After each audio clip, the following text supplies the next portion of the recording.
Hello everyone, मेरे channel में आप सबका स्वागत है। मेरा नाम है मृणालिनी। चलिए देखते हैं आज की इस रीडिंग के माध्यम से यूनिवर्स से आपको क्या मैसेज मिल रहा है।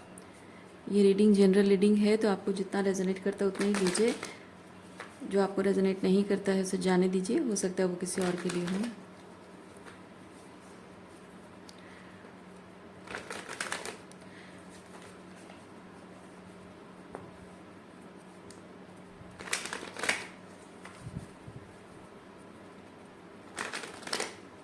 चलिए शुरुआत करते हैं आपकी रीडिंग।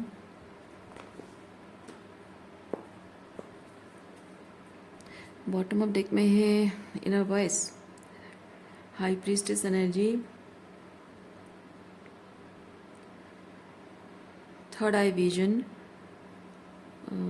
बेसिकली वो चीज़ें देख पाना, सुन पाना और महसूस कर पाना जो कि इस रैम में, 3D रैम में एविडेंट नहीं है। जैसे कि आपको किसी की मन की बात सुनाई नहीं देगी, किसी की एनर्जी आप कैसे जानोगे, है ना। वो आपके आपके एक सेंस जो होती है वो इनर नोइंग, एक इनर नोइंग होती है, एक क्लियर कॉग्निजेंस होता है और क्लियर सेंटेंस होता है, क्लियर वॉयंस होता है। तो वो इस तरह की वो इनर वॉइस, वो हाई प्रिस्टेस एनर्जी है। तो उसके माध्यम से आप समझ पाते हो कि किसी पर्सन की एनर्जी कैसी है। आप में से जो लोग लोगों की मन की, मतलब उनकी एनर्जी को समझ पाते हैं और उनके मन की बात, मतलब नॉट लिटरली मन की बात कि हाँ वो क्या सोच रहा है, क्या चाहता है, लेकिन हाँ कुछ लोगों को समझ में आता है, कुछ लोगों को फील हो पाता है, एनर्जी फील हो जाती है। अब जिनको नहीं फील होती है आप में से, आप अगर कहो कि हाँ ये कैसे संभव है, तो जिनको समझ में आता है उनके लिए संभव है। सो आप उस पार्ट को जाने दीजिए। जिनको समझ में आता है वो इस चीज़ को रेजोनेंस फील करेंगे। सो ये मैसेज शायद उनके लिए है। सो बेसिकली ये चीज़ है कि आप अपनी इनर नोइंग पर कितना भरोसा करते हो। ओके, हर कोई महसूस कर पाता है, लेकिन कौन कितना भरोसा करता है। जो करता है वो उसे सही तरीके से इस्तेमाल कर सकता है, जो नहीं करता है उसे इग्नोर करता रहता है और बाद में उसको डिफरेंट तरीके से प्रूफ भी मिल जाता है।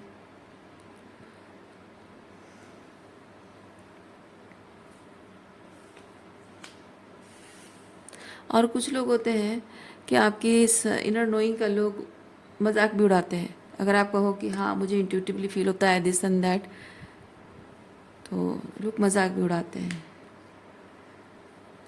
आप में से जो लोग किसी भी भगवान की आप भक्ति करते हो, उनकी साधना करते हो, आपको पता होगा कि जब आप नई नई साधना शुरू करते हो तो एनर्जी बहुत इंटेंस आप फील करते हो और आपको इतनी इंटेंस एनर्जी पहले पहले शुरुआत होती है कि आपको बहुत कुछ साइंस ऐसे मिलने लगते हैं और आपने ज़रूर कुछ एक्साइटमेंट में आकर किसी से शेयर भी किया होगा, अपने घर वालों के साथ, अपनों के साथ, और उन्होंने आपका मजाक भी उड़ाया होगा और बाद में आपको समझ में आया होगा कि ये सब चीज़ें शेयर नहीं की जाती हैं।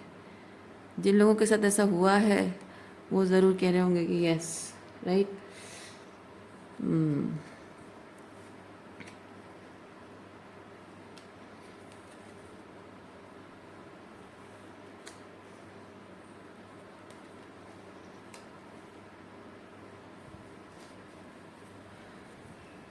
आप किसी ऐसे व्यक्ति से डील कर रहे हैं जो एनर्जी, मैंने कहा कि कोई लोग मजाक उड़ाते हैं। So there is a person जो बहुत ही प्रैक्टिकल पर्सन है विद दिस किंग ऑफ पेंटिकल, और वो सिर्फ जो दिखता है आँखों को, जो एविडेंट होता है उन चीज़ों को मानता है, अदरवाइज चीज़ों को नहीं मानता है।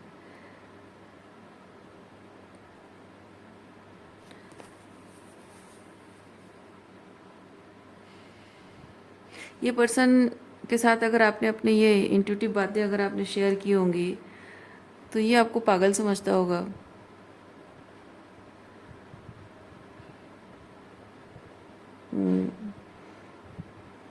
अच्छा, दो चीज़ें हैं, इधर आपको पागल समझता है या फिर ये समझता है कि आपके लाइफ में जो भी प्रॉब्लम चल रही हैं उन उन प्रॉब्लम्स के चलते आप इतने ज़्यादा डिप्रेशन में हैं एक्सक्यूज़ मी, इतने ज़्यादा आप डिप्रेशन में हैं या डिल्यूजनल हैं कि आप अपने मन ही मन कहानियाँ बनाते हो और लोगों के साथ शेयर करते हो।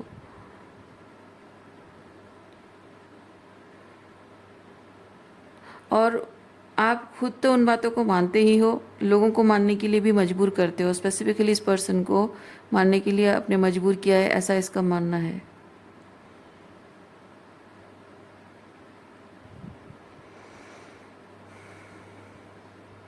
और हो सकता है कि आपकी यही जो एक चीज़ है कि आपका इंट्यूशन, इनर नोइंग वाला जो चीज़ है, इंट्यूशन, गट फीलिंग, ये सब चीज़ें जो है, इसकी वजह से इस इंसान ने आपको अपने आप से दूर भी कर दिया है।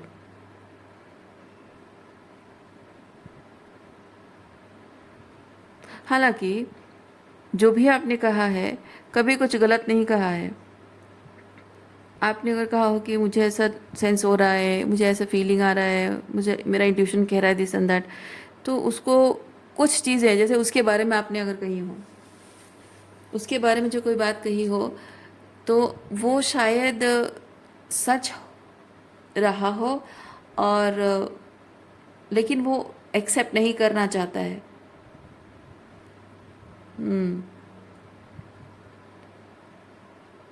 यस। और आपके साथ इस पर्सन का ऐसा मानना होगा कि आप ऐसे ही बहुत कुछ चीज़ें अज्यूम कर करके बोलते रहते हो और उसका दिमाग ख़राब करते रहते हो, परेशान करते रहते हो, और आपके साथ रहना बहुत मुश्किल है। हालांकि वो इस चीज़ को डिनाई कर रहा है कि आपकी कुछ बातें, कुछ कही हुई बातें सच है।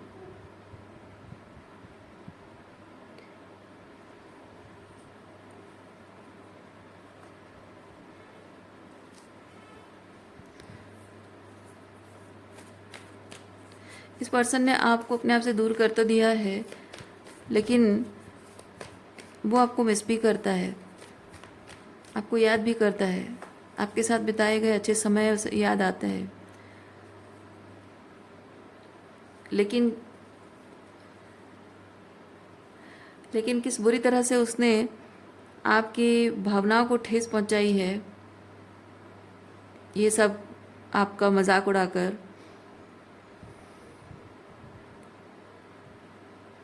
उसकी वजह से उसे शर्मिंदगी का एहसास है।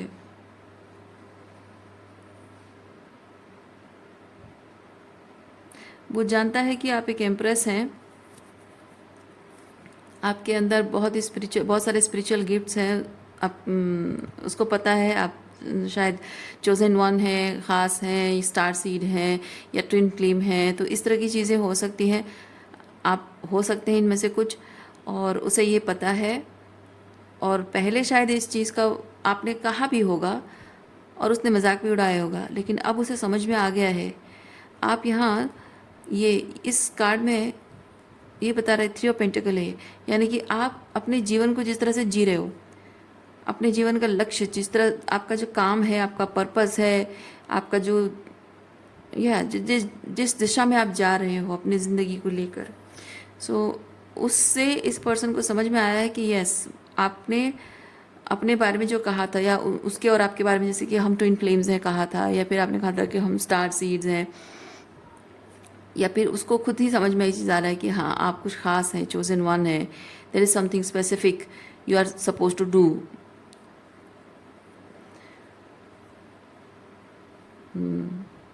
पर उसे शर्मिंदगी का एहसास है कि उसने आ, आपकी बातों को सम्मान नहीं दिया।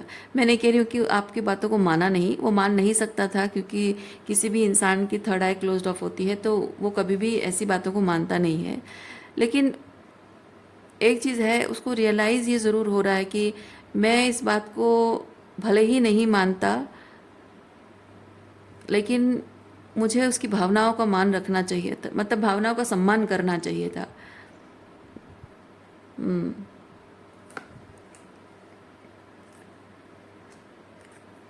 जिस तरह से आपको हर्ट किया है, आपका अपमान किया है, वो नहीं करना चाहिए था। हाँ चलो ठीक है, जो तुम बिलीव करती हो सो करती हो, पर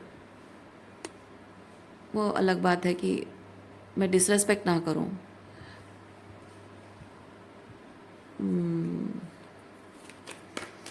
लेकिन ऑलरेडी जो हो चुका है अब वो उसे बदल नहीं सकता। उसने आपके साथ बहुत गलत बिहेवियर किया है और वो शर्मिंदगी का एहसास उसे खाए जा रहा है। Again sorrow.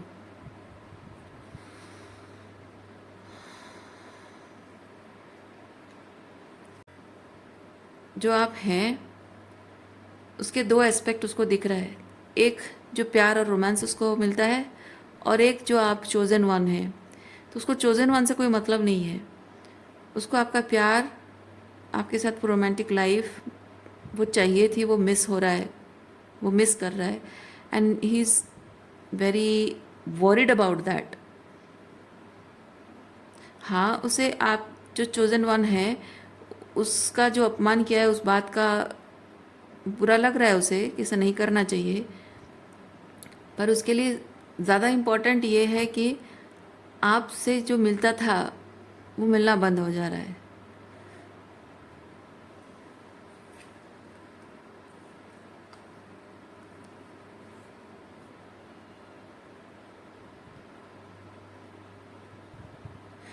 इसको ये चीज़, इस इंसान को ये चीज़ लगा था कि आ, आप जो ये बातें करते हो जो कि उसके हिसाब से डिल्यूजनल बातें थी,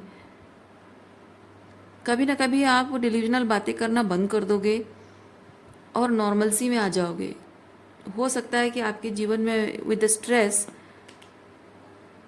और ये अवेयरनेस, स्पेसिफिकली ये स्ट्रेस कार्ड, इससे ये चीज़ दिख रहा है कि आपके पास में ज़रूर कुछ हुआ था,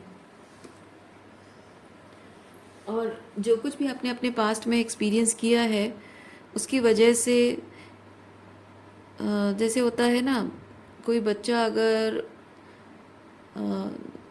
पेरेंटिंग अच्छी नहीं हुई होती है, टॉक्सिक पेरेंटिंग हुई होती है, तो बच्चा डिल्यूजनल बन जाता है।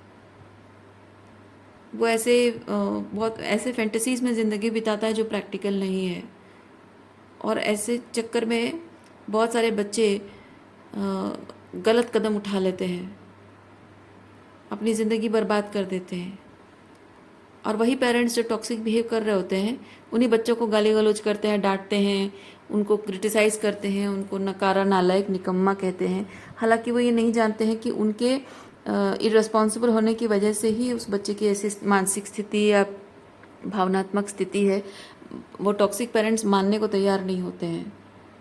वो कहते हैं कि नहीं, तुम्हारा चरित्र ही खराब है, तुम्हारा दिमाग ही खराब है जो तुम ऐसा कर रहे हो, कि हमने तुम्हारे लिए बहुत कुछ स्टेबल एंड बहुत ही ग्राउंडेड, बहुत ही सिक्योर लाइफ सेट की थी और तुमने उसका ख्याल नहीं रखा, तुमने उसको संभालना तुमको नहीं आता है, तुम्ही ने सब कुछ बिगाड़ा है। टॉक्सिक पेरेंट्स ऐसे जताते हैं बच्चों को। वो बिल्कुल भी एक्सेप्ट करना नहीं चाहते हैं। बहुत प्राइड, बहुत ईगो होता है उनके अंदर। वो बिल्कुल भी एक्सेप्ट नहीं करना चाहते हैं कि उनके गलत परवरिश की वजह से बच्चे की मानसिक और भावनात्मक स्थिति बिगड़ गई है। और ऐसा ही कुछ आपने शायद एक्सपीरियंस किया है,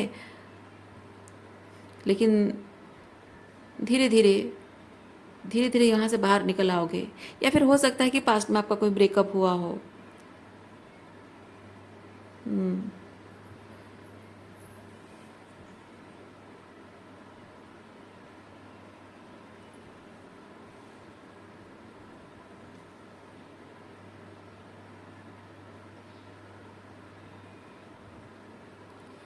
Celebration and clinging to past.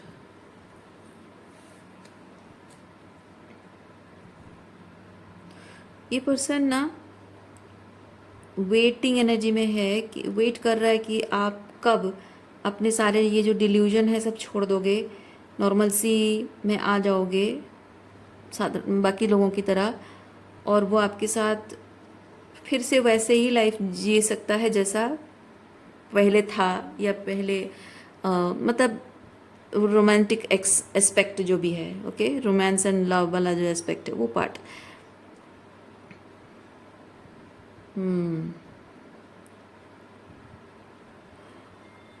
Okay.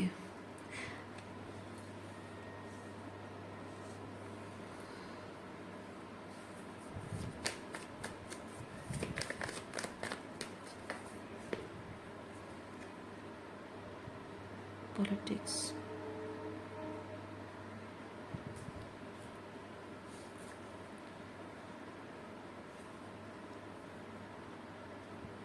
उफ।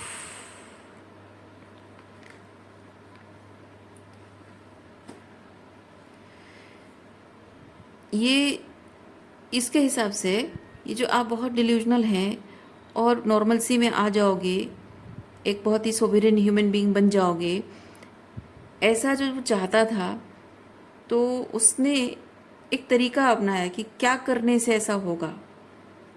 ओके, उसने एक तरीका अपनाया जो कि बहुत गलत तरीका है।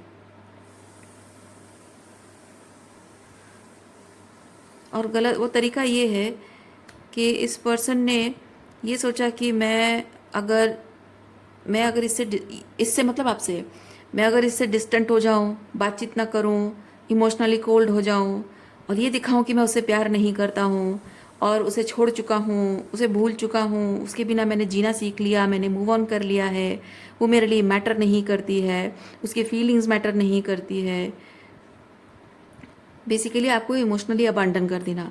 तो मैं अगर उसको इमोशनली अबांडन कर दूंगा तो मेरे प्यार को तरसते तरसते एक दिन अपना ये डिल्यूजन वाली बातें करना छोड़ देगी और फिर नॉर्मलसी में वापस आ जाएगी। उसके लिए नॉर्मलसी ये नहीं है कि आप एक सोवरेन ह्यूमन बीइंग बनो, उसके लिए नॉर्मलसी ये है कि जो रोमांस, प्यार, मोहब्बत और डेटिंग ये सब हो रहा था वो नॉर्मल, वो अगर ईज एंड मतलब ईजीली मिल रहा है, कन्वीनियंटली, ओके, कन्वीनियंटली अगर वो मिल रहा है, दैट मीन्स वो नॉर्मलसी है। बस वही चीज़ है। आपकी मेंटल हेल्थ से, आपकी भावनाओं से उसे कोई मतलब नहीं है। क्योंकि ऐसी स्थिति में अगर किसी इंसान को दिख रहा है कि आप बहुत ज़्यादा डिल्यूजनल हो और आपके पास्ट का शायद कुछ ट्रॉमा है, उसकी वजह से ऐसा बिहेव कर रहे हो, तो उसकी अगर वो एक डिवाइन मैस्कुलिन होगा ना, एम्प्रर अगर होगा, तो उसकी वो समझेगा कि ये मेरी रिस्पॉन्सिबिलिटी है, because I love this girl, empress हो इसलिए कह रही हूँ, गर्ल कह रही हूँ, तो बिकॉज मैं इस एम्प्रेस से प्यार करता हूँ, मुझे उसके साथ रिलेशनशिप चाहिए, जो कुछ भी प्यार का, रिलेशनशिप का जो मिठास, जो प्यार, जो अपनापन जो मुझे मिला है, it matters, I value it. तो मैं इस एम्प्रेस को उसके लाइफ के जो भी टॉक्सिसिटी है उसको हील होने में, उससे बाहर निकलने में उसकी मदद करूँगा और उसके डिल्यूजन को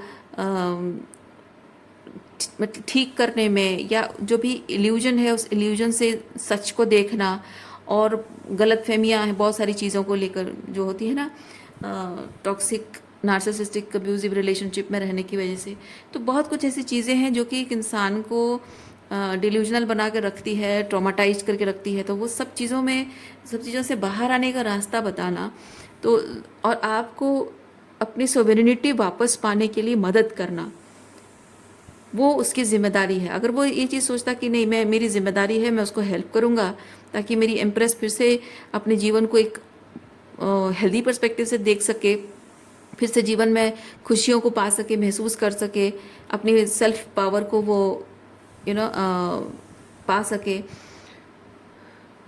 मैं उसकी मदद करूँगा। अगर ऐसा सोचता तो वो एक्चुअली में एक डिवाइन मैस्कुलिन है।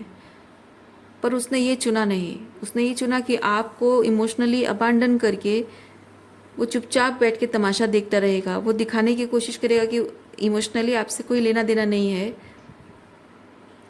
लेकिन एक्चुअली में है। आपकी फीलिंग्स, आपका उसके लिए प्यार मैटर करता है। ये गेम खेला उसने आपके साथ ताकि आप मजबूर हो जाओ, और उसके प्यार में इतने दुखी, इतने तड़पने लगो, इतना अकेला महसूस करने लगो, इतना आइसोलेटेड, इतना हार्ट ब्रोकन महसूस करने लगो कि उसके बिना मैं जी नहीं सकती हूँ, और इस तरह से डेस्परेट हो जाओ। और उसके पास वापस आने के लिए आप जिन जिन बातों की वजह से आपके और उसके बीच में थोड़े से डिफरेंसेस आ रहे थे, उस चीज़ को छोड़ दो और वो जैसा चाहता है वैसे बन जाओ। वो ऐसा चाहता था। और इसलिए पर्सन आपसे डिस्टेंट है। अभी भी अगर आपसे बात नहीं कर रहा है उसका कारण यही है।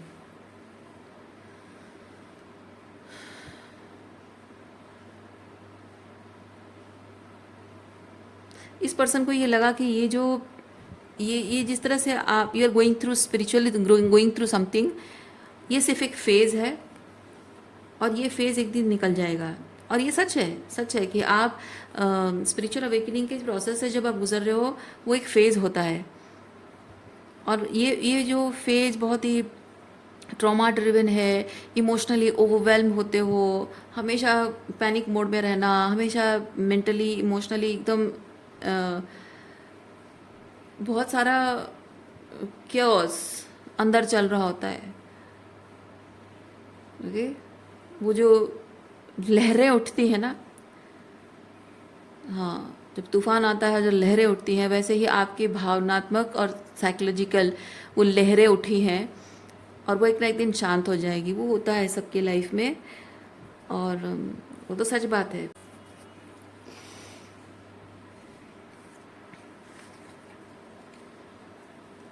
चलिए देखते हैं और क्या एनर्जी है।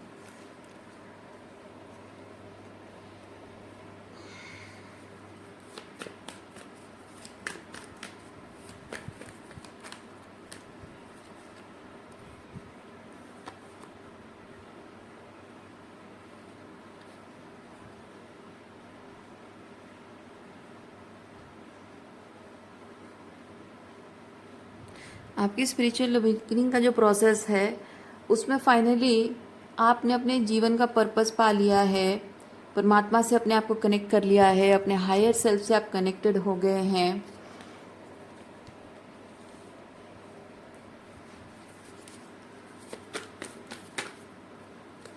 और अब आपको समझ में आ गया है कि आपका जो डर है, आपके जो ट्रॉमा है, जो भी आपके दिल और दिमाग में जो छाया हुआ था, जो चीज़ जो आपको ड्राइव कर रहा था, कंट्रोल कर रहा था, वो सब चीज़ें अब आपको इफ़ेक्ट नहीं करती हैं।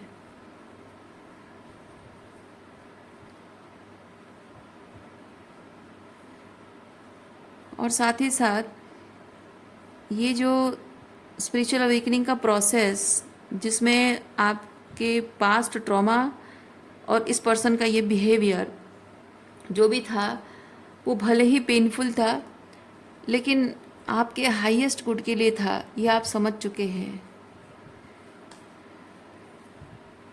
लेकिन आपको ये भी समझ में आ गया है कि इस पर्सन के साथ आपका कनेक्ट, जस्ट बिकॉज इस पर्सन ने ऐसा आपको अबांडन किया और उसके बाद आपकी बहुत एकदम ज़बरदस्त अवेकनिंग शुरू हुई, हीलिंग का प्रोसेस शुरू हुआ।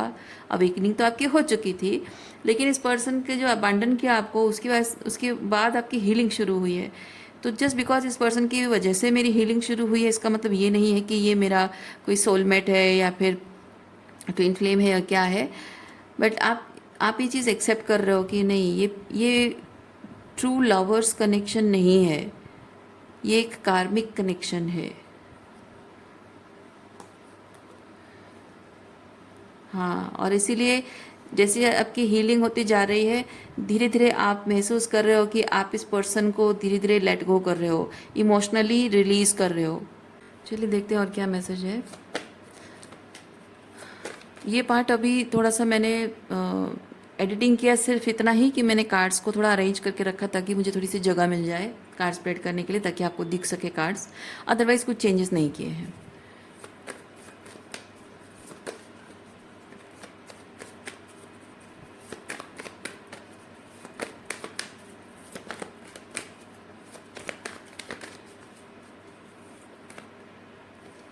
Miser and adventure.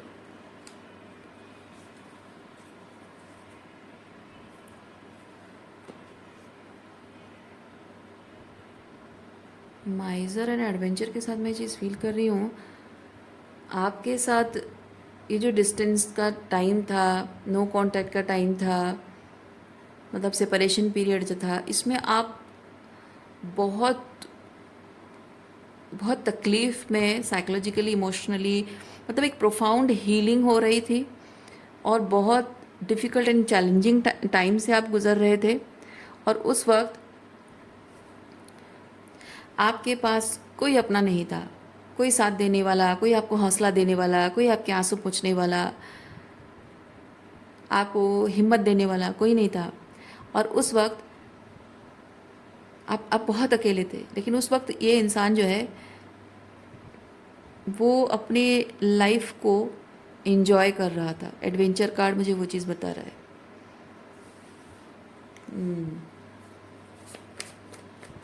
और इसका ऐसा लाइफ को एंजॉय करना सिर्फ ऐसा नहीं कि हाँ वो आपको भूल गया, लेट गो करके अपने लाइफ को एंजॉय कर रहा है, नहीं।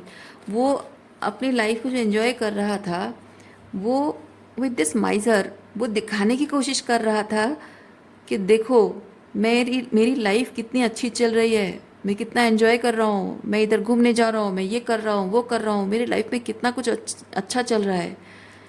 और ये सब करने के पीछे कारण ये है कि आपको तड़पाना, आपको बेचैन करना, ये एहसास दिलाना कि देखो मुझसे अलग होकर तुमने क्या खोया है। और अगर मेरा साथ चाहती हो, मेरे पास आना चाहती हो, तो तुम जो बातें बोल कर मुझे परेशान कर रही थी वो बातें बोलना बंद कर दो। जैसा मैं चाहता हूँ वैसा तुम रहना शुरू कर दो।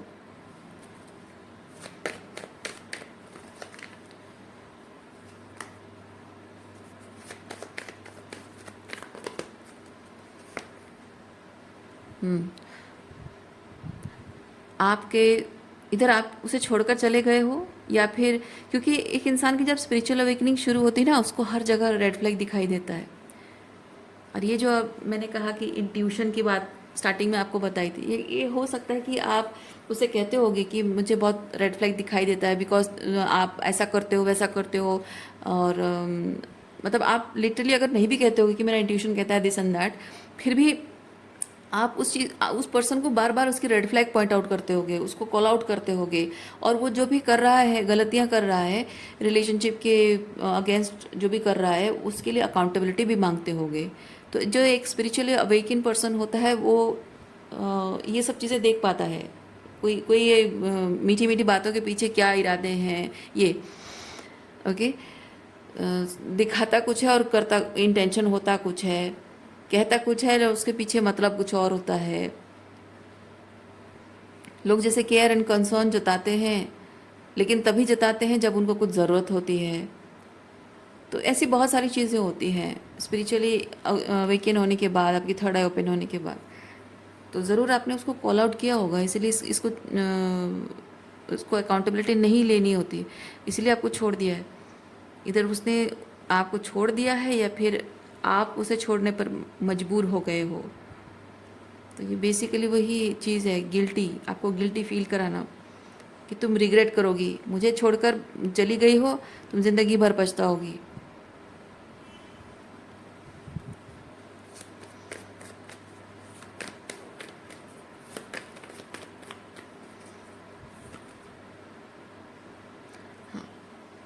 मैंने क्या कहा आपको, ये एडवेंचर आपके मतलब नो कांटेक्ट के दौरान ये एंजॉय कर रहा था लाइफ को, और हो सकता है कि उसकी लाइफ में कोई और पर्सन भी था।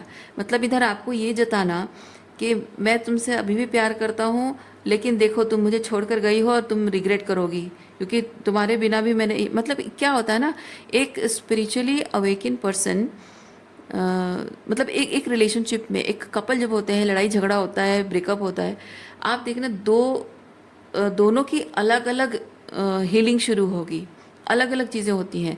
जो टॉक्सिक होता है वो पहले पहले लाइफ को बहुत मज़े से एंजॉय कर रहा होता है, लेकिन जो एक्चुअली में रिलेशनशिप में सीरियस इन्वॉल्वमेंट होता है वो बहुत तकलीफ़ में होता है। और वो जिसकी अवेकनिंग होती है वो पहले तकलीफ़ में होता है, तकलीफ़ के बाद वो फिर सेल्फ लव में ऑपरेट करना शुरू करता है, फिर उसके बाद उसका जो भी गुस्सा रिजेंटमेंट है वो सब रिलीज़ करना शुरू करता है। उसके बाद वो पर्सन शैडो वर्क करता है, यानी कि अपने लिमिटेशन से ऊपर उठने की कोशिश करता है। उसको यूनिवर्स साइन देता है कि तुम्हारी ये लिमिटेशन है, इससे ऊपर उठो। तो उसके बाद एक इंसान एक सोवरेन ह्यूमन बीइंग बन जाता है। लेकिन जो टॉक्सिक लोग होते हैं ना, टॉक्सिक लोग ब्रेकअप होते ही, रिलेशनशिप एंड होते ही उनको इमीडिएटली कोई गर्लफ्रेंड या बॉयफ्रेंड मिल जाता है, कोई दूसरा पार्टनर मिल जाता है, लाइफ में बहुत कुछ एडवेंचर, घूमना फिरना, पार्टी करो, ये वो, बहुत कुछ एंटरटेनमेंट का सोर्स उनको मिल जाता है और वो मज़े लेते हैं, मज़े लेते हैं, आपको जेलस भी फील कराते हैं, आपको नीचा, आपको दूसरे लोगों के साथ रहकर आपको कंपेयर करके, ओके, म्यूचुअल फ्रेंड्स के थ्रू आपको जताना कि वो बहुत मज़े से हैं, वो दिखाने की कोशिश करते हैं। और बाद में उनको उनके जो कर्मा मिलता है, हालांकि मैंने आज तक किसी को कर्मा मिलते हुए देखा नहीं है, बट कहा जाता है स्पिरिचुअली अवेकन पर्सन का क्या होता है वो तो मुझे पता है। अब कार्मिक ऐसे टॉक्सिक लोगों का क्या होता है वो तो ऊपर वाला ही जाने। और यही यही चीज़ है, ये एग्जैक्टली यही चीज़ आपके साथ अभी कर रहा है। दूसरे लोगों के साथ अपने रिलेशनशिप को बेहतर बनाकर, या फिर दूसरे लड़का या लड़की, आप जैसे जेंडर स्विच कर सकते हैं, आपको जैसे रेजोनेट करता है, तो दूसरा पार्टनर बनाकर दूसरे किसी पर्सन के साथ रिलेशनशिप में आकर वो कंपैरिजन दिखाना कि देखो ये चीज़ें ना तुम्हें भी मिल सकती थी, पर तुमने मुझे वो मौका नहीं दिया, तुमने मेरे साथ गलत किया, है ना, तुम्हें ये सारे सुख मिल सकते थे, देखो तुमसे बेहतर स्थिति में मैं हूँ, या फिर तुमसे बेहतर कोई लड़की मुझे मिल गई है, और देखो मेरी जो नई पार्टनर है वो तुमसे बेहतर है, इसके साथ मेरा कनेक्शन तुमसे बेहतर है। इस तरह से कंपेयर करना, आपको जेलस फील कराने के लिए, नीचा दिखाने के लिए, गिल्टी फील कराने के लिए।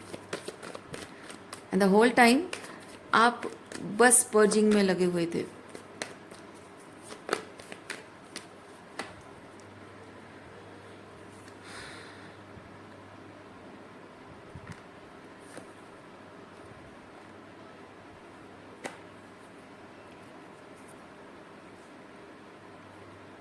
ये जो कुछ भी गेम आपके साथ खेल रहा है ना, इसकी एक ना एक दिन टावर फॉल होनी है। और मुझे ये कार्ड बताता है कि वो टावर फॉल का समय आ चुका है। ओके, क्योंकि इसका जो भी गेम खेलना था, जो भी ड्रामा करना था, नाटक करना था, वो ख़त्म। यूनिवर्स और उसे वो करने नहीं देगा, क्योंकि यहाँ पे ये ब्रेक थ्रू कार्ड है जो कि जस्टिस को रिप्रेजेंट करता है। तो मैं फील कर रही हूँ कि इस पर्सन को शायद उसका, क्योंकि ये दोनों कार्ड आना अपने आप में ही चीज़ बताता है कि इस पर्सन को उसका कर्मा मिलना शुरू हो चुका है।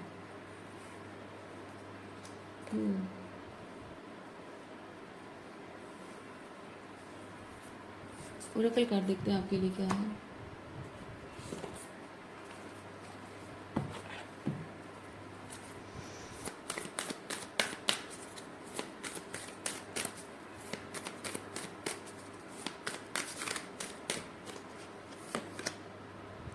स्वादिष्टान, स्वादिष्टान आपकी क्रिएटिविटी को रिप्रेजेंट करता है, क्रिएटिव अबंडेंस और प्लेजर,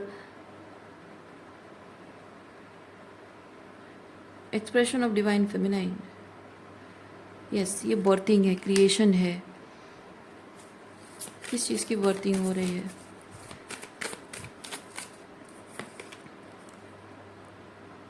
प्रत्याहार, रिलीज अटैचमेंट और एनी एडिक्टिव बिहेवियर। ओके,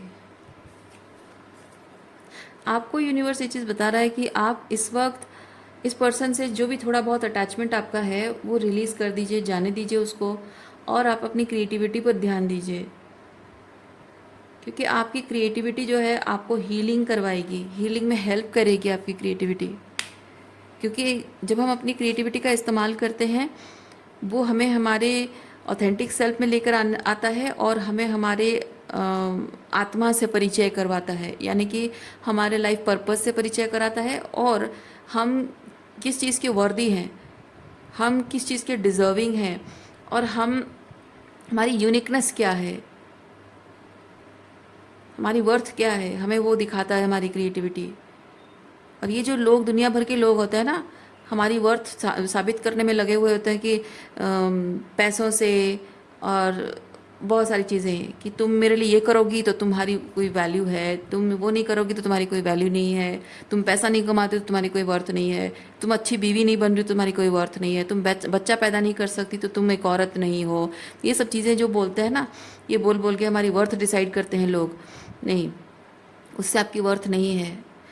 उस तरह के जो भी वुंड्स आपके हैं, आप अपनी क्रिएटिविटी पर फोकस करोगे और अपनी क्रिएटिविटी को जितना ऊपर लेके जाओगे उतना ही आपके वो सारे वुंड्स हील होंगे।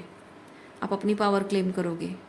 आपके यहाँ सेल्फ वर्थ की इश्यूज ज़रूर रही होंगी, क्योंकि ये पर्सन अगर आपके साथ ऐसा कर पा रहा है, ये जिस तरह की गेम खेल रहा है और आपके साथ ऐसा कर रहा है, यानी कि इसको कहीं ना कहीं शायद कुछ ना कुछ हिंट ज़रूर इसको मिली होगी कि आपको वो ये एहसास दिला रहा है कि you are going to miss him.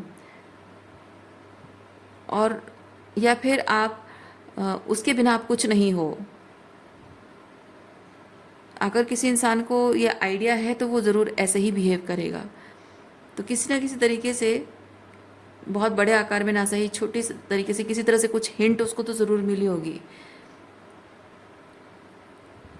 इसीलिए ये पर्सन ये करने में सक्षम हो पा रहा है।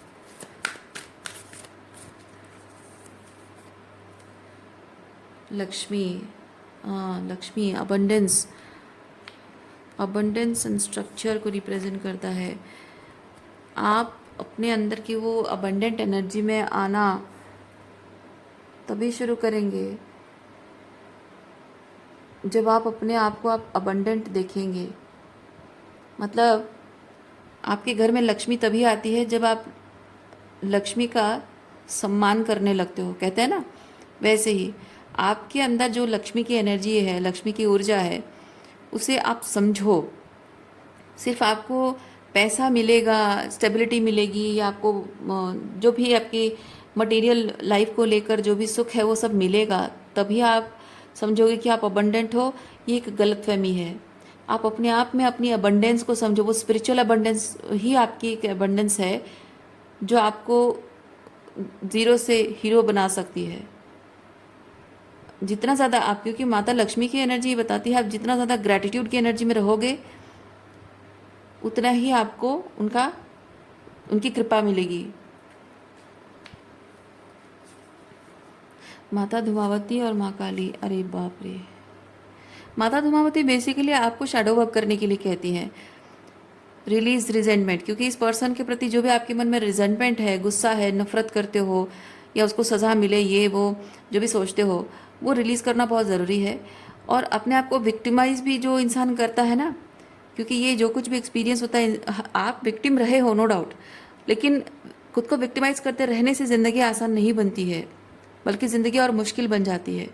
तो आपकी ज़िंदगी को आसान बनाने का रास्ता ही माता धूमावती बता रही हैं कि आप शैडो वर्क करो। दो चीज़ें होंगी, एक तो उसके प्रति रिजेंटमेंट जो है वो रिलीज़ होगा, जो कि आग है और आपके अंदर ही वो आग आपको ही जला रहा है। दूसरा चीज़ है, शैडो वर्क में ये होता है कि हम अपने अंदर की लाइट एंड शैडो दोनों साइड को जब एम्ब्रेस करते हैं, एक्सेप्ट करते हैं, तो वो हमारी शैडो हमारी पावर होती है। लेकिन जब हम इस तरह की इमोशनली कोडिपेंडेंट सिचुएशन में होते हैं और थोड़े से विक्टिम होते हैं किसी सिचुएशन के, तो हमारा शैडो ही हमें ट्रबल कर रहा होता है। लेकिन आप शैडो वर्क करते हो तो आपका शैडो आपका दोस्त बन जाता है और आप उससे अपनी पावर की तरह इस्तेमाल करते हो। This shadow is like the dragon, जिस ड्रैगन से हम लोग डरते हैं, और मतलब इमेजिनरी क्रीचर है नो डाउट, लेकिन कहानियों में जैसे आपने देखा है कि ड्रैगन से हर कोई डरता है, बहुत ही भयानक जीव है। लेकिन अल्टीमेटली होता क्या है, जो इंसान उस कहानी में उस ड्रैगन से डील कर रहा होता है, उससे जब दोस्ती कर लेता है तो वो ड्रैगन उसको उसका क्या बोलते हैं, उसका जो भी स्पिरिचुअल वॉर है या जिस तरीके की काम करने के लिए वो बना है, उसका लाइफ पर्पस है, उसमें उसके लिए एक हेल्पर की तरह बन जाता है ना। उसको सपोर्ट हेल्प मिल जाती है उसी ड्रैगन से, क्योंकि जो काम करने के लिए वो बना होता है, वो ड्रैगन उसको वही काम करने के लिए, हेल्प करने के लिए ही बना होता है। तो इसीलिए जब भी हम किसी तरह की कोई भी डर का सामना करते हैं तो वहाँ यूनिवर्स आपको ये बता रहा होता है कि वो डर से बिफ्रेंडिंग ही तुम्हारी पावर बनेगी। ओके, तो ड्रैगन से मिलाना, पहले आपको डर लग रहा है, लेकिन आपको ये समझना है, यूनिवर्स बता रहा है कि इस ड्रैगन से डरना नहीं है, इसको टेम करना है, इसे दोस्ती करनी है, क्योंकि यही है। ये भले ही डरावना है, लेकिन समझो कि ये इतना डरावना है कि थर थर कांपता है हर कोई। तो तुम अगर इससे दोस्ती कर लोगे तो तुम्हारी कितनी पावर बढ़ जाएगी। ओके, शैडो वर्क वैसे किया जाता है।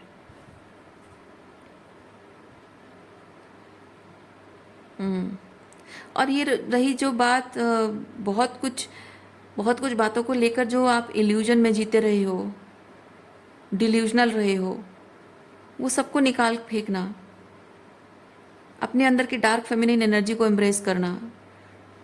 क्योंकि माँ काली बताती हैं कि हमेशा आपको जो अच्छा लगता है ना कि मैं एक अच्छी बेटी, अच्छी पत्नी, अच्छी माँ बनी रहूं, माँ काली बोलती है कि नहीं, नहीं बेटा, वो समय ख़त्म हो चुका है, तुमने जितना करना था कर लिया। अब अच्छी माँ, अच्छी बेटी, अच्छी पत्नी, अच्छी प्रेमिका बनने का समय नहीं है। अब तुम जो हो सो हो, एक्सेप्ट करो। किसी पेडेस्टल पे आप खड़े मत हो, उतर जाओ वहाँ से, और जो करना है अपने लिए करो, अपने जीवन को एक सही दिशा देने के लिए करो, मुक्त करो। ये जो ममता है ना, प्यार, मोहब्बत, ममता, मतलब इमोशनल अटैचमेंट जो है, ये माया है। इस माया के प्रभाव को तोड़ दो, क्योंकि ये माया ही है जो तुम्हें बांध कर रख रही है और तुम्हें अपने ऑथेंटिक पावर में आने नहीं दे रही है। माँ काली आपको वो मैसेज दे रही है। सो रीडिंग मैं यहीं पे रखती हूँ। उम्मीद करती हूँ इस रीडिंग से आपको कुछ क्लैरिटी मिली हो। मैं आपको नेक्स्ट रीडिंग में मिलती हूँ। अपना ख्याल रखिए, खुश रहिए, बाय।